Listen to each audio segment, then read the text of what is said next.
Hi, my name is Umberto Mucci and this is We the ItaliaNews, a podcast about Italy during coronavirus times. Today is Monday, March 14, 2022.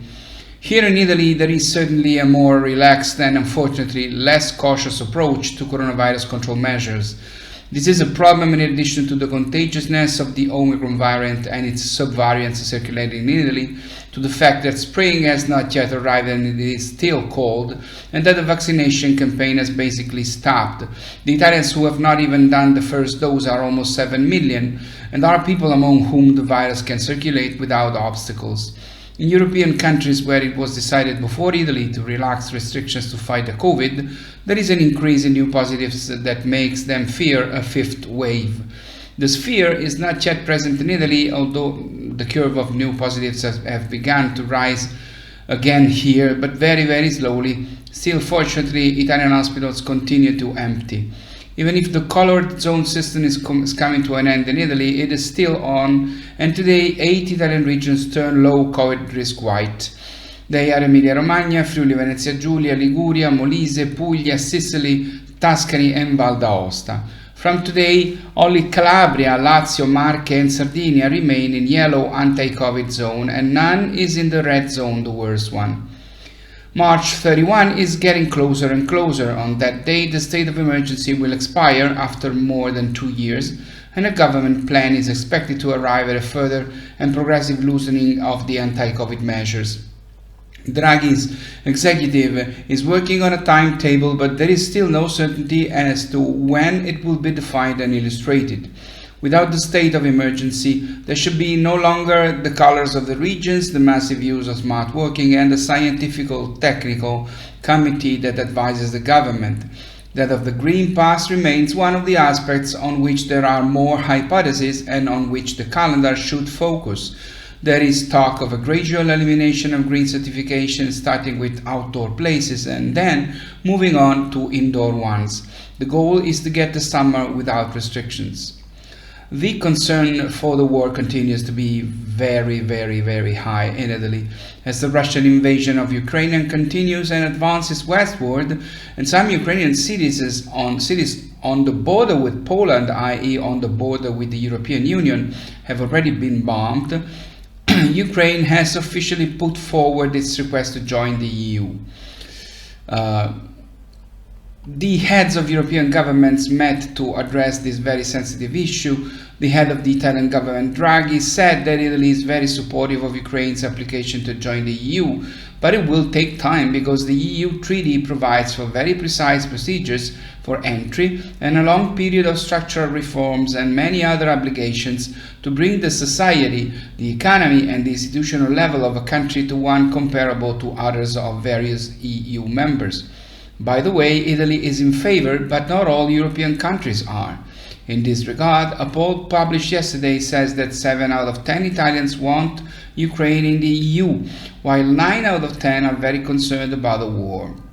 Meanwhile, today, the United States and China are meeting to talk about what to do to try to resolve the situation, and they're doing it here in Rome. The war has also caused an excessive and, according to the government, totally unjustified increase in the price of fuel. And this is causing difficulties for the transporters of goods who move on the Italian highways. The vast majority of the goods that circulate in Italy, because those that travel by ship, train or plane are the minority. A strike had been announced for today, but it was not authorized. However, 70,000 trucks will not move today, and the risk is that supermarkets will soon start to lack goods. Already last weekend, there was a bit of panic in some parts of Italy because of this, with exaggerated spending and rationing of some goods. Sardinia, which is an island, is the place where this fear has spread the most. To give a measure of comparison to you who are seeing the price of fuel rise in America as well, translating dollars into euros and converting the unit of measure of the gallon that you use in America with that of the liter that we use here in Italy, last Monday, March 7, a liter of gasoline cost 1.178 euros in America and 2.116 euros in Italy. It's almost double. But there is more to say. Before taxes, the cost of Italian fuel is lower than the European average. But in percentage terms, the Italian tax penalty on fuel is 55% of the final cost of gasoline, and 51% of the total price of diesel. Italy has spent years financing its expenses by increasing the price of gasoline by a few cents at a time. These are almost imperceptible increases spread over the entire population. The problem is that every time we buy gas at the pump, every one of us Italians also pay extraordinary taxes that date back decades. Among the components that make up 55% of taxes, listen to this, there is even one that is justified, even today, with the expenses incurred by Italy for the war in Abyssinia in 1935. You got it right, you heard me right. In 1935, Mussolini increased fuel taxes to finance the invasion of Abyssinia, and since then, no one has ever removed that percentage of taxes that goes to the Italian state when Italians buy gasoline. These are taxes that, when they are decided, are defined as one-off, una tantum, from the Latin words that mean once in a while, but instead they are una semper, that from Latin translates as forever.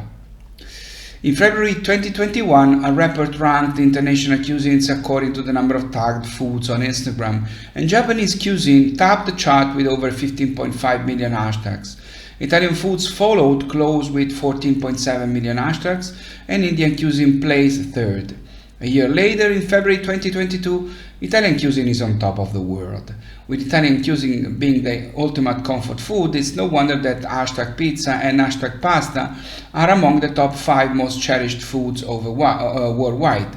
These two hashtags alone appeared on Instagram over 14 million times over the past year. What's more, hashtags relating to Italian foods were used close to 4 million times on Instagram over the past year, up 28% year on year. But while Italian food might be simple and comforting and good, it's also very aesthetically pleasing, which is exactly what Instagram is all about. Italian food often involves rich, earthy colors that pop and that are easier to enhance with all those fun Instagram filters too. And please take a look to our Instagram page, because every day we have one Italian dish photographed and hashtagged on our Instagram account. Please look for We the Italians on Instagram too. Italy isn't typically associated with accessibility, yet a new study finds that 2 of its cities rank among the world's top 10 accessible cities. The study ranked 20 of the world's most visited cities on factors such as wheelchair accessibility at hotels, restaurants and attractions, disabled parking spaces, and airport accessibility facilities for the hard of hearing, blind and partially sighted, to reveal the world's most accessible cities. Milan ranked 5th overall, Rome 9th overall, and Florence 17th. Interestingly enough, all 3 of the cities with the highest percentage of wheelchair-friendly restaurants are located in Italy. Florence had the highest percentage overall, with more than half of the restaurants in the Tuscan city being accessible by wheelchairs. Milan and Rome have a similar percentage with regards to restaurant accessibility, while they score higher than Florence for attractions, museums and monuments that are wheelchair accessible. For travelers in a wheelchair, it's still important to remember that moving around on cobblestone streets, narrow sidewalks and hilly terrain, a characteristic of many Italian city centers and villages, may pose a challenge. However, accessibility at tourist attractions, restaurants and hotels has widely improved over the last 2 decades in Italy. Besides, here, some attractions are free for disabled tourists. Now, it's all for now. Please stay safe and take care and stay healthy. This was We the ItaliaNews. My name is Umberto Mucci. I'll see you next Thursday. Ciao from Rome.